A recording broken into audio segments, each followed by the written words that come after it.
What's up guys, and welcome back to another video here on the channel. And as you can see, it is just us. We're not flying around. Hello. We're not doing anything crazy, no special effects, music or cinematics. It's just literally us answering your questions for the 30,000 subscribers, and a huge thank you to every single one of you for your views, likes, comments, shares. Every single one of you, it's so appreciated, because without you guys there's no way this channel would be where it is today. So a huge thank you. And I just also wanted to reiterate what Yad said. Thank you very much, guys. You don't even imagine how important all your comments are to us, because essentially it's supporting us, it motivates us, and it keeps us going. And there's so many of you who watch us every time, and I've connected with you hugely, and I don't even know who you are and how you look like, but you've almost become part of our little YouTube family. So thank you very much. And hopefully you keep enjoying the rest of our adventures. What we're going to do now is, I've got my phone here because I've done a Q&A on my Instagram and also done a Q&A on my YouTube, and also we've got a few questions that you guys have asked generally on our comment section on some of the videos, which I've saved for this specific video so I can answer them in detail. So I want to start off with some of the first questions that we got here, which is, first one is, where are you from? I think I'll go first because I get that quite a lot actually, and every country I go to, people typically think I'm from their country. Because he can pass for quite a lot of nationalities, can't he? Exactly. I might start wearing a t-shirt saying where I'm from. It might just help. So I was 1 year old when I actually moved to the UK, and I'm originally Kurdish, which is now part of Iraq. It wasn't previously, but it is now, but from the UK. You can tell by the British accent. And I am from Latvia. I've lived in Latvia until about I was 18, and then I moved over to UK, which is where I met Yad. Yeah, and next question, which we get quite often as well, is what were you doing before you started a YouTube channel? So you want to go first? Yeah, I'm happy to start and just give a little bit of a background of who I am and what I've been up to. So when I moved to UK, and in my teenage years, I was doing what most of people do, just a bit of waitressing and odd jobs just to get by. But when I moved to UK, I started to work for a financial services firm as a project manager. So that's where my career really started. So PM work in finances. I've stayed in UK in that job for nearly 10 years. And it was a fantastic career for me. And at the same time, I met Yad during that time. Yep. Sort of towards the end of my career in that company, we decided that we both wanted to move to Dubai. Yep. This was now 10 years ago. And when we got to Dubai, I worked in a variety of industries as a project manager, from creative advertising to managing supply chain in construction field. So I've done a little bit of everything. I've got quite a colorful career history behind me. Yeah, well... What about you? Well, with me, what can I say? So, before YouTube, I think it's best if I start from... I was in the UK obviously, and I moved from the UK around the age of 24, 25, and it was probably the best decision I've ever made, was to go abroad and just explore the world and see what's out there. And I think that's probably where my passion actually started from, for traveling. It was actually leaving my hometown and my home area from a relatively young age. So I basically left, we went to Dubai after I met Dace, and I actually wasn't prepared to leave to go to Dubai. Dace's idea, and she said, come on, let's just go and see what we can do, So anyway, we came out to Dubai, and then initially I got a job in real estate, which was okay. It kind of helped me learn the ropes and learn a different world, which was good, and kind of got me to understand Dubai and what it was all about. And then after that, I was there for about 6 months, I think, to a year, and then I found a job in a financial services company. So funny enough, also finance world. And then literally with that finance company, I worked with them for, I think 10 years, isn't it? 10 years, yeah. My God, 10 years. Wow. If you guys are watching, some of my old colleagues, hope you guys are doing well. Shout out to you all. Shout out to you guys. But yeah, I can't believe it. So 10 years I was working in the financial services industry. In the beginning it was super tough, really hard. I wasn't really enjoying it much, and then slowly things got better. And then with the financial industry, can't get the words out, with the financial industry job that I had, we traveled quite a lot. We basically went to States, we traveled to Thailand for a few months, almost a year. and then we were in Barcelona for almost a year. Yeah, we moved out there from Dubai actually, and we solidly lived in Barcelona for a year. Yeah. 6 months in Phuket and a few months around Asia. So you know, we kind of, that's what got us into traveling, isn't it? Yeah, I think that allowed us to kind of feel like we could move anywhere at any time and not feel uncomfortable, because I think the biggest uncomfort comes from constantly moving and not having a home. But I think once you've done it more than 2 times or 3 times, you could literally go to any country in the world and just know how it all works, because And adapt quickly. yeah, I think the most important thing is being able to adapt. So yeah, just going back to the question, what I was doing before YouTube, I was basically in the financial industry world for quite a few years. So the next question we have here is, how did you meet? You want to go that way? Yeah. So is that because you don't remember how we met? No, I remember, but maybe you want to say it. Yeah, no, I'm happy to tell the story. We met 10 years ago, so this is how long we've been together now, in London actually. I think I saw him walking in a house party that I was at. Our friend had a birthday or something along those lines, and you know, a lot of different people were coming in and out, and he walked in and we kind of just exchanged, you know, the eye contact, and ended Love up... at first sight, as they say. I'm not sure about love at first sight, but... Okay, second or third. But we did sit down together for like 4 hours, just talking. Yeah.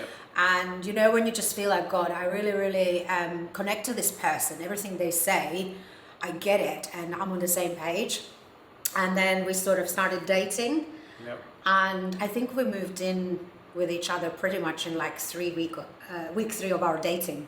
We started living together very fast. Very fast. Because you know, when you know it's the right thing, you just know. And we didn't waste no time. I think 6 months in our relationship, we started to make plans to move to Dubai. Mm-hmm. And the rest is history. The rest is history. So we've been together now for 10 years. We got married formally. No, we got engaged 1 year after being together. So it was a very long period before we actually got married, but we did tie the knot eventually, I think a couple of years back in Seychelles. Yeah, we've also got a video on that if you guys want to watch. It's called How We Got Married in Seychelles. Yeah, it was just the 2 of us, and it was really beautiful. And we've traveled the world. We have worked extremely hard. You know, a lot of comments that we actually get on YouTube is, oh, you guys, you know, you're so lucky. You're so lucky, and you know, you go to these expensive places sometimes, and just things like that. But I just wanted to add that that was not given to us. We were not silver spoon fed. We've had to work for absolutely everything we've got. When we started, we didn't even have food to eat sometimes, guys. We lived on 1 pack of noodles a day. Yeah, it doesn't mean if you move to Dubai you become rich. Yeah, that's actually the complete opposite. It was a really hard graft. I mean, it either makes you or breaks you. And we were on the verge of being broken, but we've sticked it out. We worked really hard, and ever since we've never looked back. We just became a very tight unit who has worked very hard. And we're just lucky that we want the same things. Exactly. And we just continued in the same spirit, and here we are. So we have the next question here, which is actually asked quite frequently as well, and that is, when did you start your YouTube channel? So I think it was about just over 2 years ago now. I think even more, to be honest, because we're already traveling 1 year full time, and I think I kind of lost track, but let's say 3 years to be safe. 2.5 or so, yeah.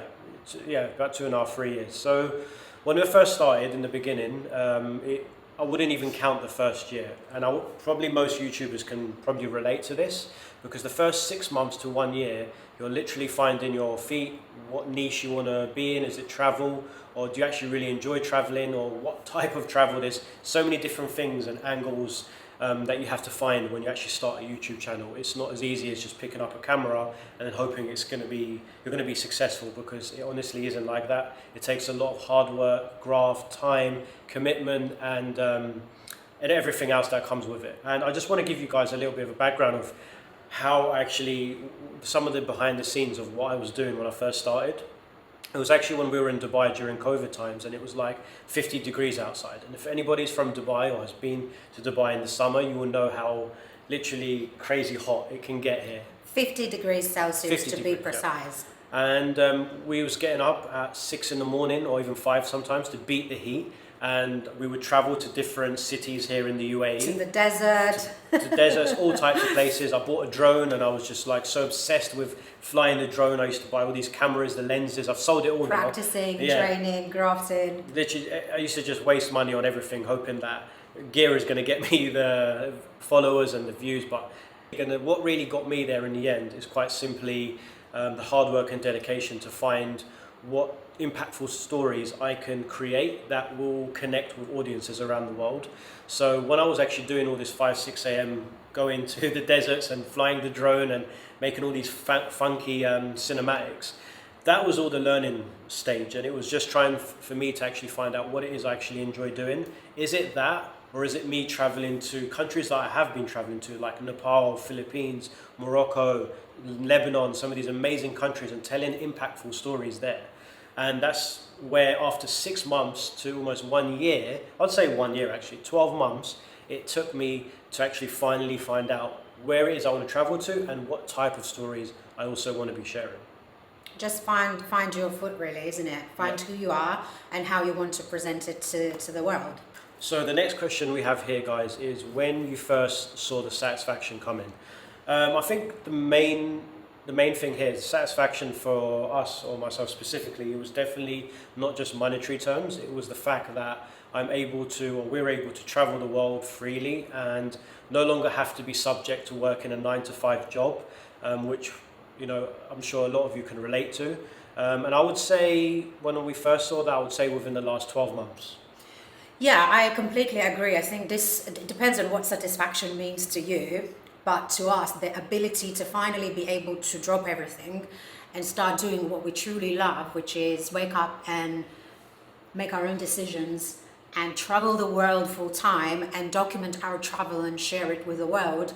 To me, this really truly does give the biggest satisfaction. Everything else, you know, the views and etc. is secondary. Of course, it helps because we are now fully relying on the money we are making through our content creation journey, but money can't be the main driver. That never leads you too far anyway. You just really need to love what you're doing. Yeah, if money is always going to be your focal point, you're never going to truly be happy because, okay, they say money can buy happiness, that's right, but at the same time, you also got to love what you're doing long term.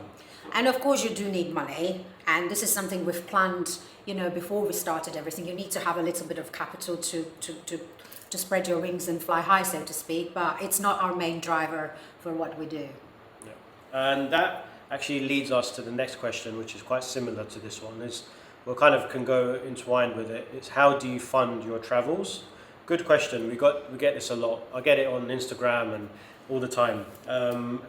And actually a very, very broad question, because as a content creator, we get paid in many different ways, where that could be through videography, photography, YouTube, affiliate links, Instagram partnerships, YouTube partnerships. So those are just a few of the things that I've mentioned. However, one of the main ways I also fund a lot of my travels and what it is that I do is also through content creation training. So I have my own coaching program where I actually train upcoming content creators that want to actually travel the world just like us and how they can do it. It's actually a 4-week program that I have, that it's all one-on-one. We do it on Zoom, and that's one of the main ways that we actually bring in revenue. So on that note, if any of you guys that are watching and you feel inspired and want to learn how to actually be a content creator, feel free just to drop me a DM on my Instagram. I'll just leave it up here, or even just a comment below. But I think DMing on Instagram will be easier, because then we can go back and forth on contacts if you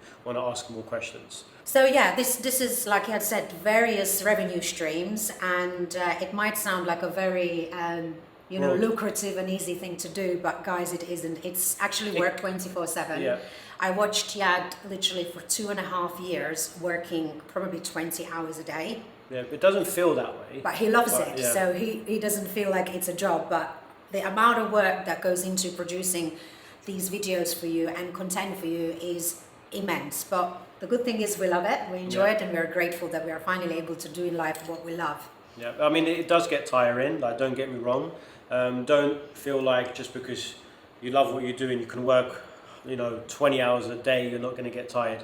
Just like any job out there, it does become a job, and we also do need a break as well. Yeah, and of course, apart from enjoying all the travel, the downside of things, of the life that we live, is the fact that you're not stable, you're never in one place, you don't have a home, we live off a suitcase, it does get But we tiring. love it though, we love it. We love it, yeah, but it's just that, when sometimes people say, oh, you're so lucky, you're so blessed.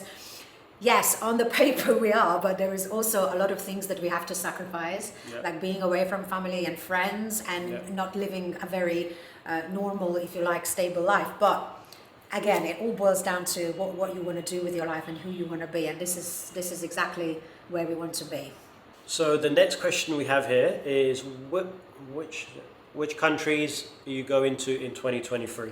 Very broad question, because to be honest, we don't actually plan that much ahead. We kind of plan by country. Just think it's a little bit more exciting that way. But the next country after South Korea, which is going to be in a few days actually, is going to be back to the one and only Nepal. And I can't wait to be there, because it was the place that, one of the major places that I went to on YouTube where I got the most subscribers, the most love from, and the most views. And not just because of that, actually, that's secondary. It's because of how amazing the country of Nepal was. The trip was absolutely out of this world. And if you we did something we would normally never do, which is trek towards Everest for 5 days whilst I was fully sick. But we still ended up having the best trip and the best time ever. Yeah, there's something very, very magical about Nepal. And if you haven't seen those videos, go check out that series. But anyway, I'm going to be recording Nepal 2.0, which I can't wait to bring to you guys. And in terms of other countries, I'm going to probably decide once I'm there. And as to me, guys, unfortunately, I am going to have to take a little break. So you will see only Yad's face for the next few months. Yep. I'm just going to head back home to Latvia and spend a little bit of time with my family and just deal with some personal matters, and then reunite with Yad towards summer. Yep. And then hopefully we can share with you the news of where we're heading next during that summer. Yeah, hopefully we'll... maybe there's some plans to potentially settle down somewhere in terms of a country and have a base, but we're still not sure exactly where that's going to be. But I think we're going to use from now until summer to hopefully decide that. Next question we've got here is, when are you coming back to Nepal? I think I've just answered that one. So for my Nepalese subscribers, very soon. Get that pot on with all the momos and dal bhat. Dal bhat, I'm coming for you. Yeah. Then when are you coming back to Philippines? Philippines, we just came from there, which we had an incredible trip. It was fantastic. And my Kabayans, if you're watching, thank you so much for all your support in the Philippines. You guys are super amazing. The most friendliest country in the world. Yeah. I think they were voted some of the friendliest folk on the planet. So Philippines, when we're coming back, honestly, I don't have an idea right now because we just came back from there. But potentially, if we do, maybe towards the end of the year or beginning of next year. We're not sure yet.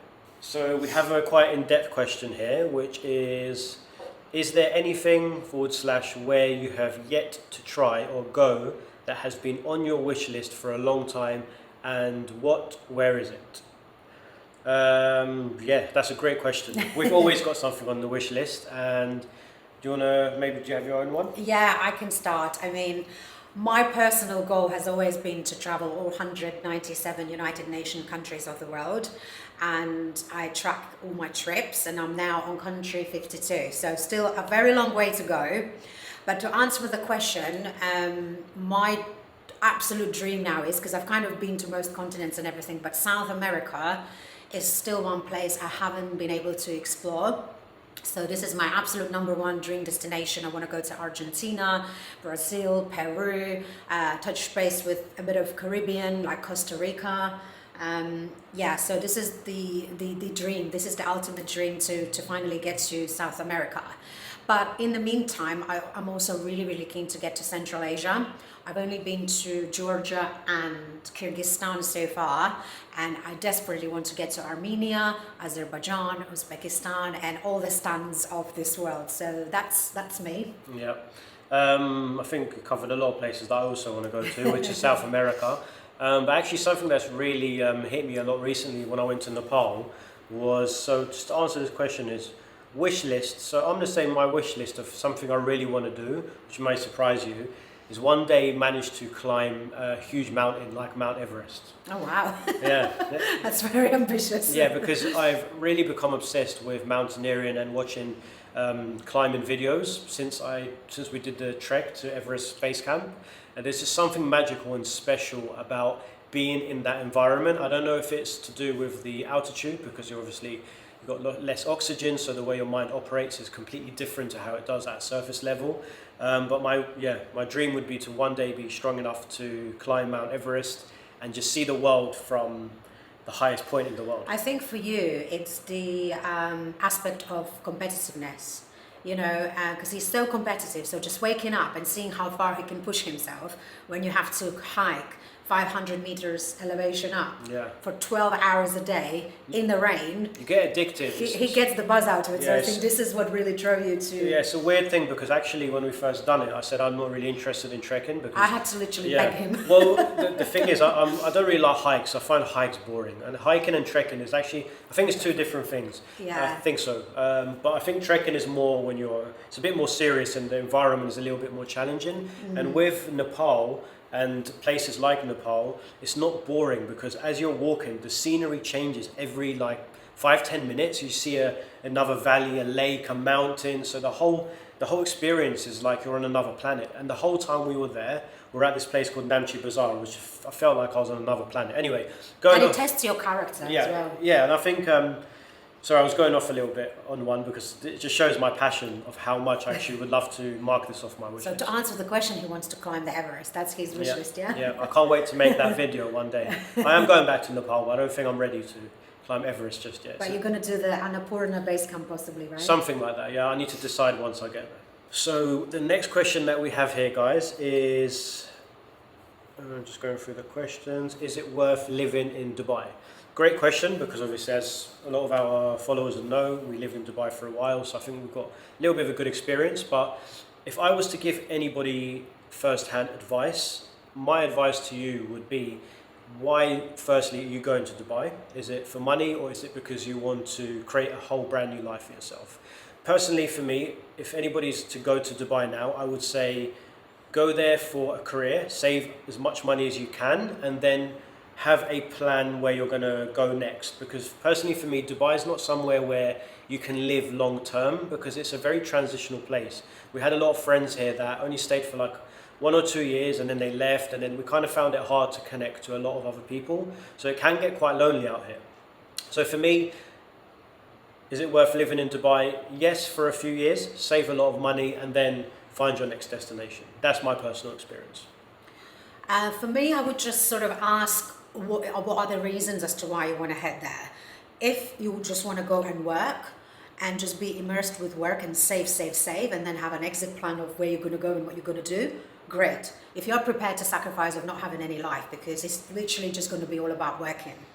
If you're going there because you just want to start a new life and you want to create meaningful relationships and things like that, I don't think it's a place for it. And I think most of people just come here to work and make money. So if that's your goal, I'd say it's worth it. But if it's just to kind of try a different life and different experience, this is personally for me, no, I would rather try other places if that was my main goal.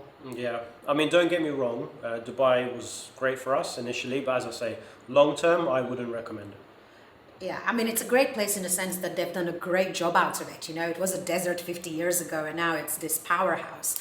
But it does come with its challenges. So if you're prepared to just be constantly working, like I said, then it's great. If not, then I would think about it twice and really do my research on on the expectations. So the next question that we have here, guys, is favorite vacation. Great question. I think vacation, we haven't had one in as much as you see us in all these countries, they're not vacations. It's never a vacation. Yeah, they're not. It's a 24/7 grind. Yeah, because we're vlogging, filming, editing, so there's researching, planning. There's a lot of stuff that goes into it. So I'm going to try to just give you the last time we had a vacation, and I think that was in Mexico. That was probably... And even that was half work because you were collaborating with some hotels. Yeah, I partnered with a hotel out there, which was still an amazing experience because the hotel was just unbelievable. Probably one of the best I've ever experienced in the world, but we're still working. But besides that, I enjoyed Mexico because Mexico's a really beautiful country and very laid back and beautiful beaches.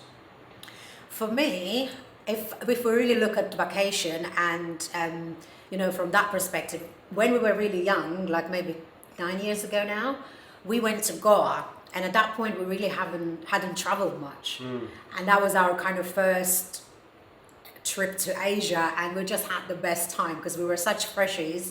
Yeah. And we just would rent a bike and just would get stuck in with the whole culture in Goa and just really, really had a ball, didn't we? Yeah, I think that's one thing that I do miss is just being very naive when you go on when you go on to like another country and you don't know where to rent a bike from. Just careless and Yeah. just end up in random parties and just... or just random places. But whereas now, I feel like we're just too experienced and like we just know how things work And we know what we want, so we Yeah. pick and choose our things carefully, don't we? I think we need to plan a trip where we don't plan anything and then we just go there.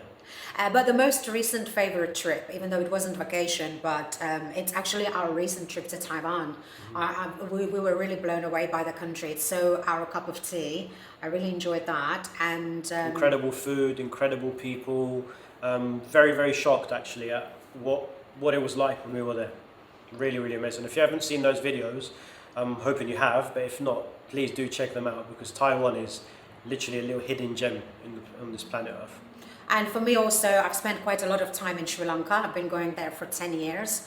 And because I know the island in and out, it is also one of my favorite vacation destinations. It's so hard to pick one, right? Because we've had an amazing experience in pretty much every country we've gone to, like Georgia, Tanzania, Nepal. We've really picked up something close to our hearts from each trip. So it's a little bit hard, but I think these would be the highlights, isn't it? Yeah, for sure. And that leads me on to another question, which is what is your favorite country that you visited? And again, I can't give you one specific country because as Day said, every country that we've gone to we have a very unique experience. So it's unfair to say that the X country was better than Z country because for me everything is very unique. But yeah, I don't think I can say one, to be fair. I would really struggle to pick just one out of the 52 because some holidays were better than the others. I'd say I really, really enjoyed Georgia lately. Georgia was very nice. Yeah, Nepal was a life-changing trip for us. Yeah. If I had to name a few, and then recently Taiwan, and also South Korea. We thought it was a completely different world, so we really enjoyed it. It was a culture shock in South Korea, but a good one. A good one, yeah. The next question, guys, we're coming towards some of the last ones here, which is when am I traveling to India? Well, we've been to India previously, as Day said. We were in Goa A couple of times. quite a few years ago now. I've been to Mumbai before as well. This is all before creating content and being a YouTuber. So India, I'm hoping to be there sometime this year. Potentially, it could be even after Nepal, who knows, but still undecided. But if you are watching from India, I might see you soon. And I think we'll start to wrap this up now, guys, because hopefully you're not getting bored watching You're this. probably starting to get a bit bored. Yeah, but we won't keep you much longer because we're on the last. We'll do the last one here because there's quite a few, but we'll just do this last one, which is how many kids do we want? Great question. I think with me, I'm happy with 10 kids. Oh, No, I'm joking. How many kids I'll be happy with? Two kids.